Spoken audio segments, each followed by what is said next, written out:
Good evening, Bill. Good evening, Sandi. How are you today? I am not feeling so great. All right. Well, then let's keep this a short one. It's taken a lot of makeup to get to this point this evening. Oh, come on. Yeah. You look as lovely as always. Oh, well, thank you. Yeah.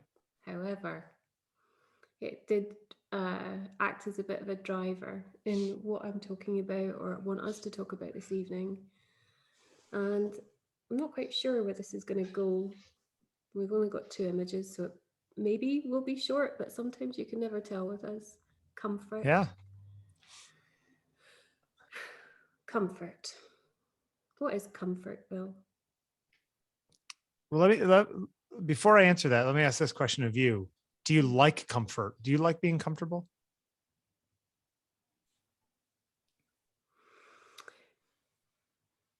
I like being comfortable, yes. Okay. I actually didn't mean it though in terms of being comfortable. Yeah. I Okay. felt more as in seeking The verb. Sure. comfort, Yeah. finding comfort, being comforted. Yeah. Mm. Yeah. I usually feel guilty when I'm being comforted or find comfort. I work better when I am discomforted. But yeah. I don't know. I guess I imagine it as some sort of finding a way to go to ground, losing potential energy. What you mean? You kind of give up into comfort somehow. Yeah, yeah. Mm. It's a resting, not an active thing for me. And yet I know many people who are constantly seeking it. Comfort. Sure. Yeah. I need comfort. You do you see it differently than I?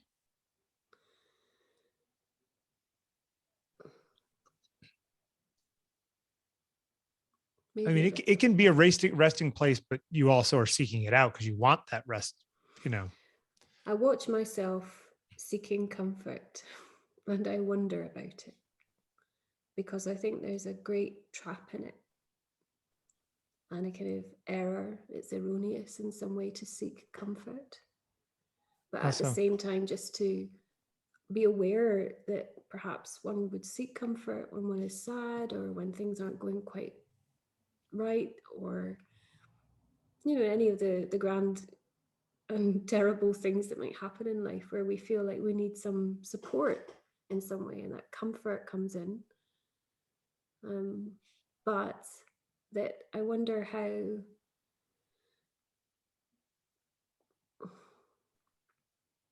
if comfort is the thing we get when we move away from really paying attention to how we actually feel. You're saying like it's in some ways like an abdication of emotion. Kind of, I'm feeling sad, therefore I must seek comfort. Yeah. Whereas And actually, why and am the I not? comfort involves letting go of that sadness in some way. Yes, so why am I not just being sad, allowing is a rubbish word, but having sadness, being sadness, I am my sadness. But to try and somehow suppress it or overrule it with the comfort I may seek, I find that an interesting thing. But I'm aware that I do it, and I'm aware that other people seem to do it as well. I think comfort is also sort of by definition temporary. It feels like a band-aid. It doesn't feel like a solution, you know. Yeah. I mean, the big problems of life are going to keep on coming. Sure. And sometimes they can feel insurmountable. But I have felt in the last little while that I look for comfort because things can seem quite bleak. And I was wondering about how I find comfort in the artwork that I see. And that actually there are a great many paintings and photographs, sculptures I could think of that, if not bringing me comfort, that they do bring me perhaps a sense of peace, or they bring up a memory that is a lovely memory or something. Mhm. And I was wondering about what they are, because often they happen to be things that aren't cool or aren't maybe noteworthy, certainly aren't, part of a kind of zeitgeist movement of contemporary something or other. They simply might be wholesome or Sure. create a feeling of connectedness or whatever it is. Do those things have something in common with each other for you? By which I mean, I've never thought about it, but if I was going to think about what images comfort me, Hmm. they would be geometric. They would be more simple. They would be refined. You know what I'm saying? Like, I don't know. I couldn't put exact stuff on it, but like there's a specific sort of mode that my brain would want to go into in order to settle, I think that's why, putting together the slides, as I said, I've only got 2 images, but actually many images I could have chosen from. And certainly the majority of them were abstract, probably what others may see as minimal, tranquil in Mm-hmm. some way. I want to talk about that later, because I have got an Ad Reinhardt image. In fact, either the one or very similar to the one that we talked about in the past. But the first image I've got, when I was thinking about comfort, this is so not cool, but it's Monet, Coqueliqots, Yeah. La Promenade. Now, Monet is beloved, there's no question. When I made that flippant comment, oh, it's not very cool, he's so, I guess, acceptable, mainstream Yeah. now, that perhaps there's something about it that's overlooked, Eh, or perhaps it's actually that so many people love it because there is a quality to it that feeds into our happiness somehow. It's interesting because this sort of more early Monet, Hmm. I personally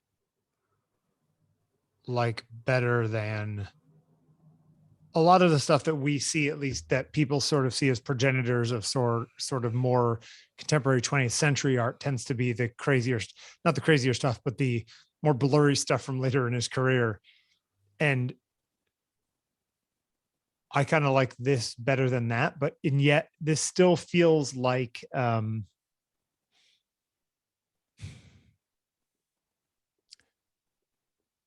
manufactured to me. Like it feels, Is that because it's been so overused now, though? It's like yeah, saying, well, I saw a rucksack the other day with Starry Night on it, sure. toddling I off mean, down the corridor at school in front of me. And yeah, at once I felt really happy that a student had chosen a rucksack with Starry Night on it. yeah, yeah, But at the same time, it also made me feel, for God's sake, come yeah. on. Okay, no, I get that. I think Starry Night always still works for me. This stuff sometimes feels like a little bit like you Of the know, box. well, yeah, it's 17th and 18th century stuff of peasants, and it makes them like drinking beer and eating bread, where it's like, what, their lives really weren't that positive. Where I look at this and I'm like, oh, these are like relatively rich people walking through the countryside. How often did these rich people really just go for walks through the countryside with their umbrellas? Like, is that really something that people are doing all the time? Or is it some Um, kind of idealized version that people want to make? no, I do think that Or those even if high. they were probably miserable because their husband was in Paris, sleeping with somebody else, and you know what I mean, like all that stupid crap that obviously goes behind all these rich people. I don't know. Maybe I'm being cynical. I just, what comforts you about this? Probably because it takes me into memory. But And not your memory. You didn't live in 1873. No, I didn't. Well, maybe I did in Bum, another bum, life. bum. Back to the podcast. Sandy's actually a Highlander. Yes. Wait a minute. You are a Highlander. Did you know Sean Connery? Go ahead. If I think about memory and how that kind of functions within a painting like this, it's not because I was actually alive with my parasol in 1873, right. But I do think there's a kind of collective memory that would take me there really easily, because I have walked through fields of poppies in the south of France, and I have been to places that look like this, and that's an enormous privilege on my part. I've been in fields like this with my daughter, and I felt the sun on my skin, and that brings me comfort. And I think, you know, we're in February, we've come through shitty January, and we're shitty also 2 years of COVID. Yeah. And we've also just come through a period in which, you know, for the most part, we've been put down. Yeah. And so this brings me up. But I still question, you know, paintings like this, they might momentarily or temporarily make me feel something different to that which I'm really feeling. Yeah. And that diversion is a relief, but it's not the truth. Well, sure. And would it be so if instead of a painting of people from 1873, it was a photograph of you and your daughter walking through a field from 8 years ago or whatever? Would that do the same thing, or is it the fantasy, the sort of secondhand fantasy of it that kind of gets you? Yeah, I think the secondhand fantasy part is really important, because I think we all have a sense of somehow aligning or wanting to belong to a time or a place. It's not that I do particularly want to belong to 1870s France, or to somehow be connected to Monet. Sure. I've got one word: antibiotics. Yes. Wow.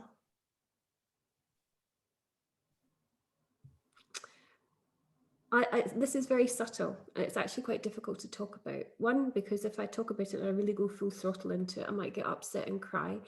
And the other thing is that actually the things that I need to say come up as we're talking, and also that they can be quite misleading for what I actually feel I ought to express. I just wonder with you, Bill, if you look at something ever and it brings you peace. There are things that bring me peace. There are very few things that bring me peace. And typically, I will basically internally yell at myself for being at peace. Is that because is that because there's just a sense in you, an inherent sense that you ought not to be at peace? Or is it that you are berating yourself, as I might, where you realize or understand the false nature of that peace, having derived it somehow from something that's not real? And does it matter that it's not real is the other bigger question with this, I think. Does it matter, as you were just saying, you know, if it was a photograph of my daughter and I, sure, actually walking through a field in Provence or wherever we've been, would it be even more or less meaningful somehow, or more or less comforting, really? Yeah.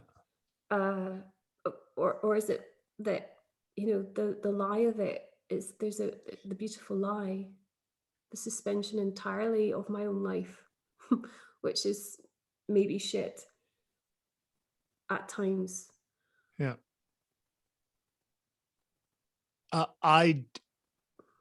This is, I don't know, not TMI, but maybe too specific, but I don't enjoy being outside of my life. I don't like being detached. I don't like sitting on a beach for a week. Like, that's not pleasurable to me. I think part of it is you don't deserve to feel this way. I think it's a big part of it. Yeah. I feel like there's also a part of it that says feeling this way is a waste of time because you're not producing anything when you feel like this. This is you basically, inside a opiate haze. You know what I mean? Like this is like you sleeping essentially. Why is that not okay though? Is it I mean, I again, can't. that word abdicate, you used that word earlier, an abdication Sure. of feeling or being. Yeah, I mean, I think that I don't know. I mean, I couldn't come up with a good logical reason for it. I can give you an emotional reason that basically it's like, if you do that, it's lazy and being lazy is bad. And so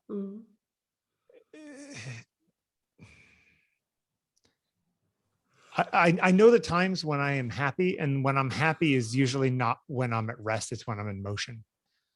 So even though I may be comforted at rest, I am also uncomfortable because I know that I would probably be happy if I was on the other end of the spectrum. The busier I am, the happier I am. So when I stop sometimes, it also lets me succumb to my brain and my depression and all the rest of it that just sucks me down, which is probably what it is. It's like, I need to keep swimming so I keep my head above water. If I stop treading water, I'm going to sink. I think that's where we have a parting. Sure.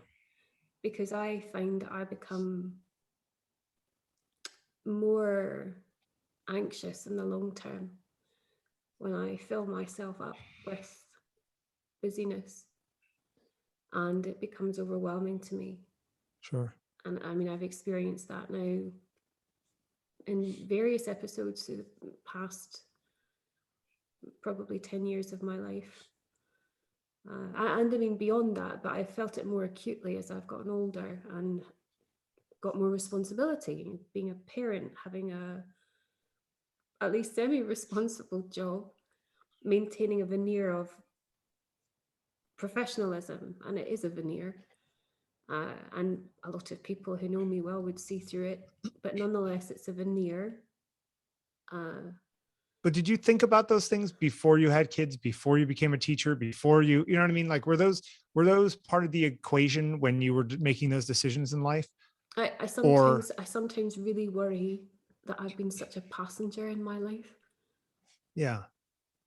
And that now that's come back to really haunt me. Yeah. Yeah. And so looking at a painting such as this, yes, I can imagine it in the jigsaw puzzle I'll do if I'm lucky enough to live to 90. Yeah. And yes, it will be on the box of chocolates that my great grandchildren may bring me.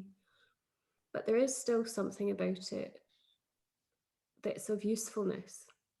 Yeah. Yet, I question anything that is of use, that is also false. Yep. And I'm interested in that, really looking at that. Why do I feel like I must move away into being comforted? Why can I not just stay and really understand, look at what I am, or indeed what is happening, or what is. And I kind of feel the same when I think about meditation, for example. Sure. Meditation often, I find, isn't the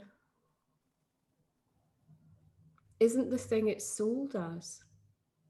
Okay. Because there's an incredible tension in suppression. And I think that it's something to be very wary of, is that if we seek to stop our minds from moving,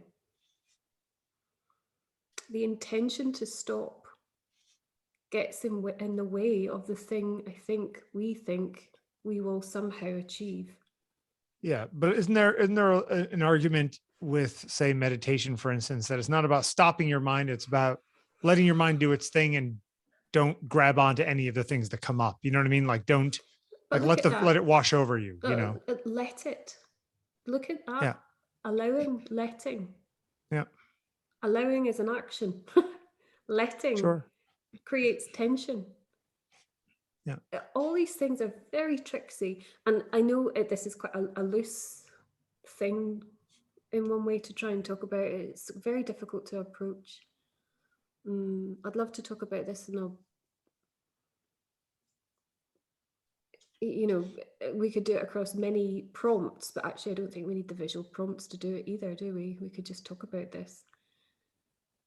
This insistence that we have to somehow comfort ourselves. And that's another branch of this, is that I think we live in a culture where the privileged are constantly chasing comfort because their lives are so dreadful. Or no, I think that's part of it. They're actually not as happy as they think they are. So That's they have what to I like mean. run away from, yeah. But there also is the idea that capitalism and advertising tells them that it can always be easier. So here's, just buy this thing and you'll be happy, or you'll be relaxed, or you'll be whatever, which of course we all know is just this, snake oil. But it is, no, it's interesting. Do you also,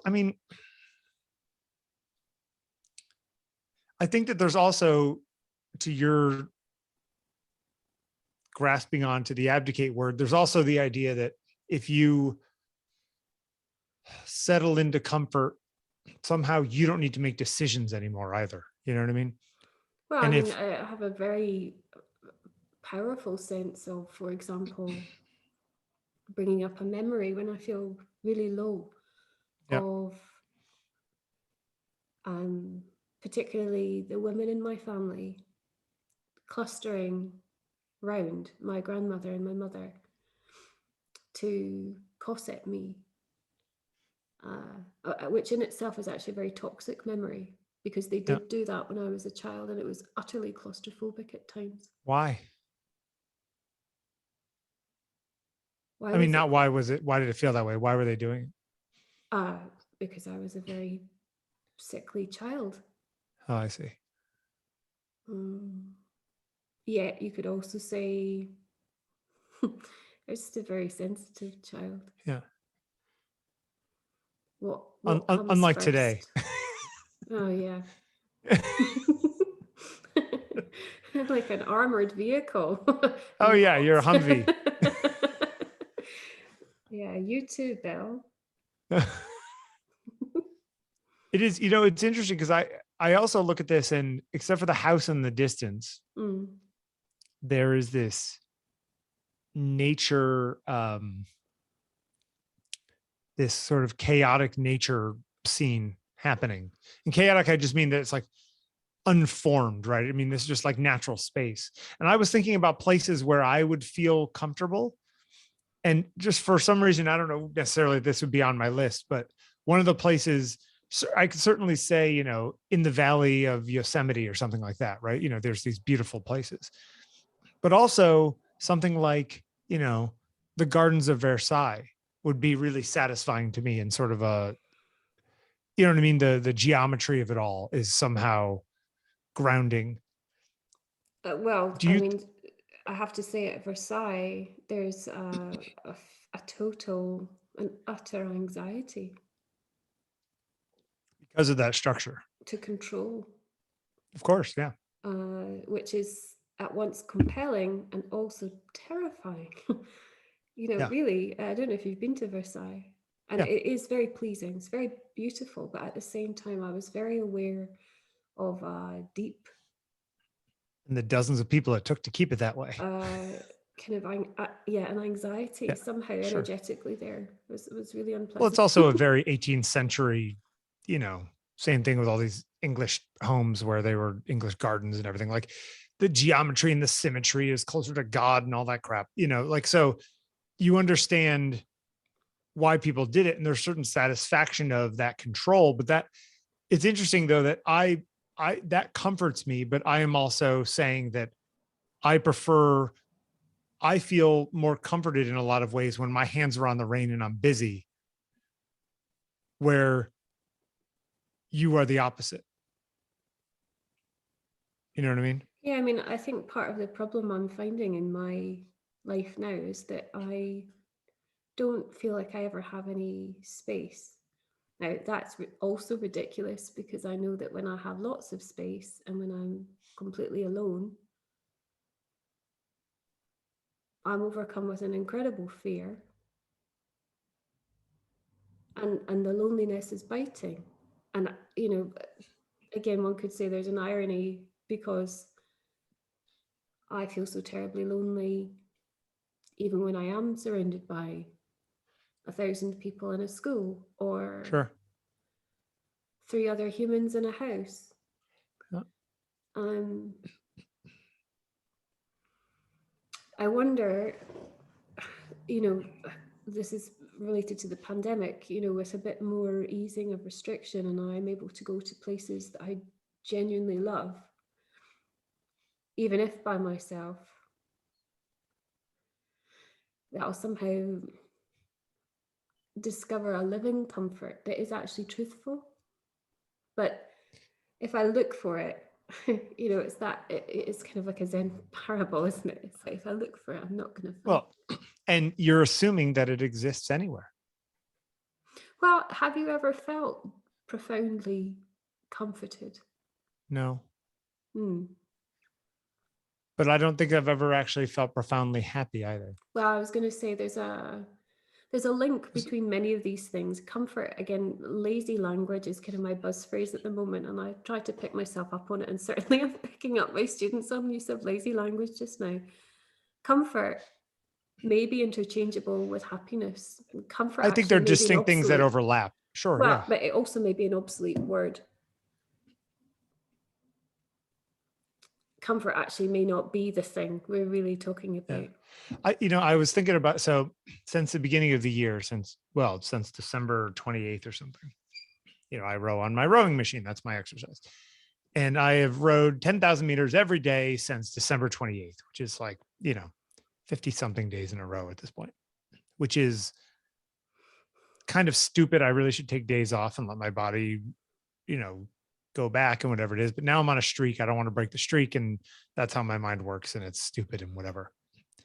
But I was saying to my wife this morning, I said, what really sucks about this is that with exercise, you want to think, oh man, I'm just going to do this for a year, this crazy thing. And then I could be done with exercise. But the reality is, no matter what you do today, you kind of got to do it again tomorrow or the next day, because there's no like, oh, I saved up enough exercise and now I can coast the rest of my life on the interest of that exercise. Like, exercise requires constant maintenance. There's a movie, Parenthood. You ever watch Parenthood, Steve Martin? Yeah. Okay. And there's a scene, I guess, where Jason Robards, I think it is his father is talking to him and says something along the lines of, it never ends. If you're a parent, you're always a parent. You're a parent, like, doesn't end when they're 18, doesn't end when they're 25, doesn't end when they're 45. It ends when you die. You're just like a parent until you're dead. You're a parent. And no matter how old your child gets, they're still your kid, and it's still your job to be their parent. And there's this sort of, I can imagine that being oppressive to some people. And I can also imagine that being a relief to some people, because it means that there's no end zone to reach for. There's no home plate. You know what I mean? There's no goal. The goal is the game, and that's the only goal. And the game is going to go for the rest of your life. So there's a certain release in the idea that you're never going to reach comfort. You're never going to reach perfect happiness. You're never going to reach any of these things. I'm never going to reach the kind of work that I really want to do and stop and say, yes, that's the picture I've been trying to take, and I'm done. I'm always going to be unsatisfied. And that's kind of the game, because I don't really want to be satisfied, because if I was satisfied, then I wouldn't get to enjoy the process of looking for satisfaction. you know? So you've never found the still point of the turning world? No.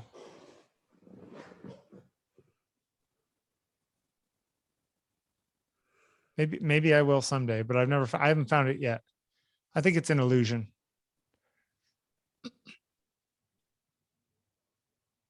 I'm not sure about that, Bill. I don't want to say something that is just really contrived, but maybe everything else is the illusion.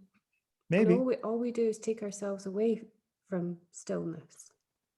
Yeah, but what is so great about stillness? There's not a value to it in that way, I think. I really wish I'd put the Agnes Morton paintings in that I was going to show. Instead, I opted for Ad Reinhardt.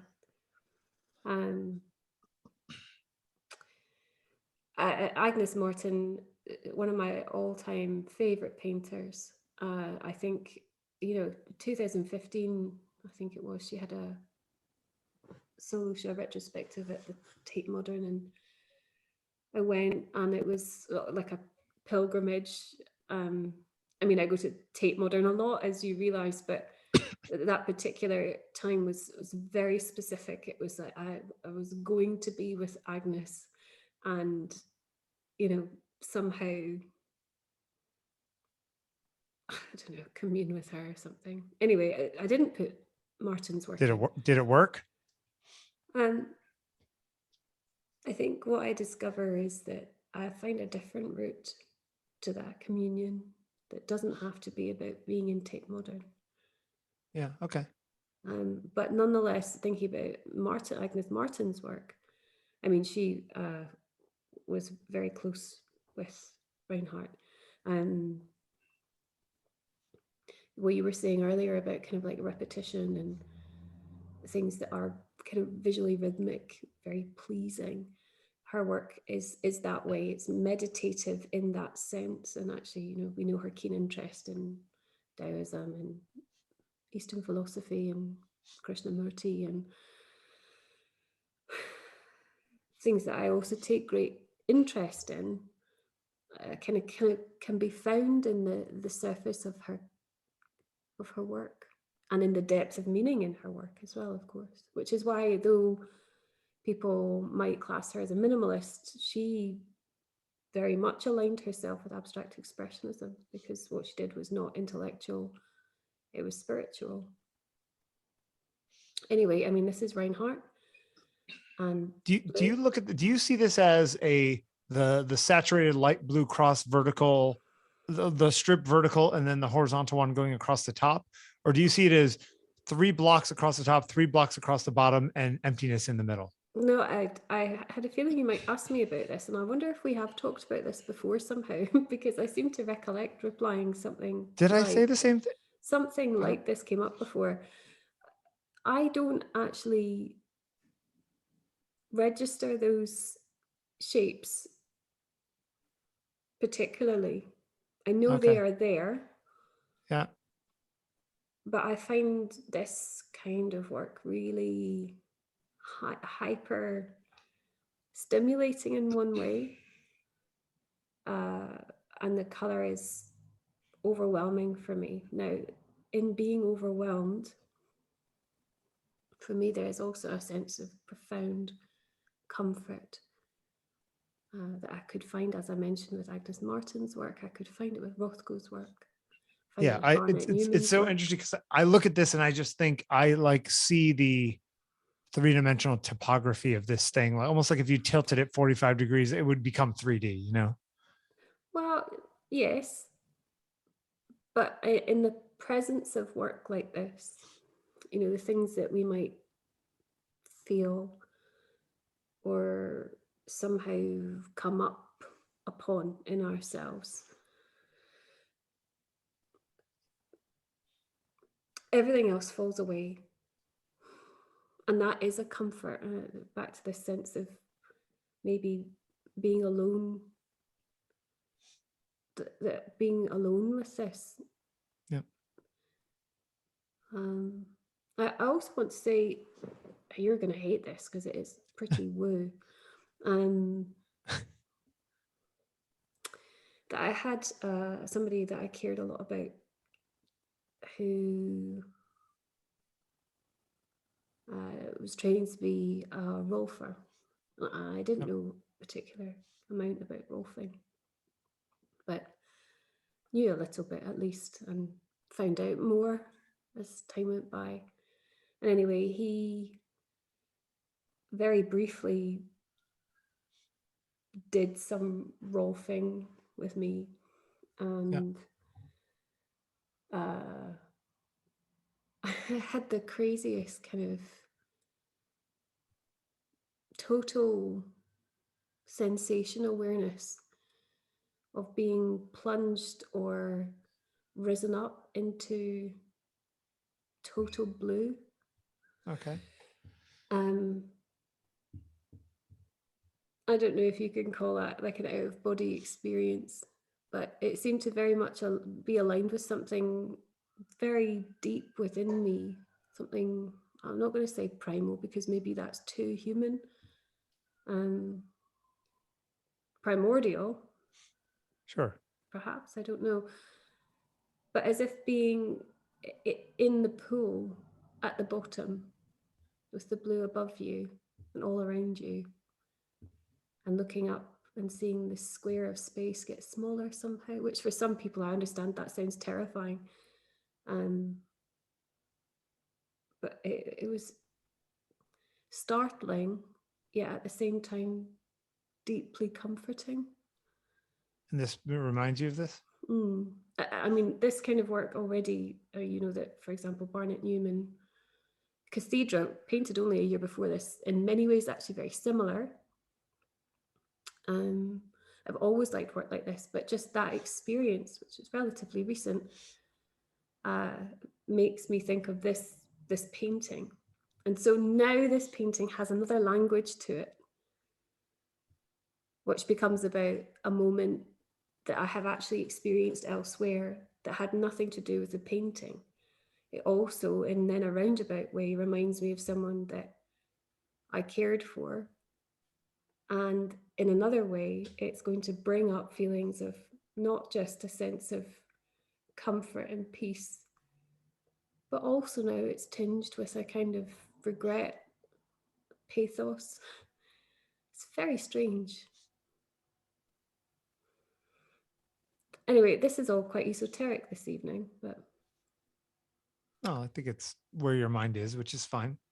Well, I want to know where your mind is, rather. Maybe not necessarily even with these images, but comfort. I find this one more, if the word is comfort, I find this one more comfort, offering more comfort than the Monet. Is that because you've never been in a field with a parasol, Bill? No, I have been in a field with a parasol. Thank you very much. In your crinoline. Yeah, exactly. In a very fine dress, holding my hand of my daughter. So, you know, I think it's because the first one feels like an illusion of comfort, where this one could arguably be the manifestation of a psychological definition of comfort. Yes. Right. So like in some ways, this one is more universal than the other if you were going to go for one or the other.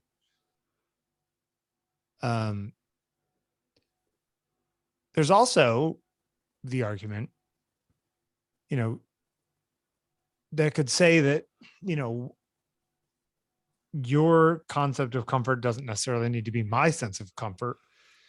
It could be that my sense of comfort is me at 110%. And that's where I'm comfortable. Well, that's why I would like to know, is there an example image that sums up Bill Wadman's impression of comfort? I don't know. I'd have to think about it.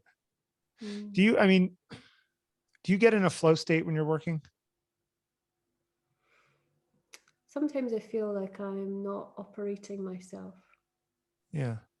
Time passes quickly, that kind of thing. Yeah. And also I'm aware of my own limitations in a conscious way.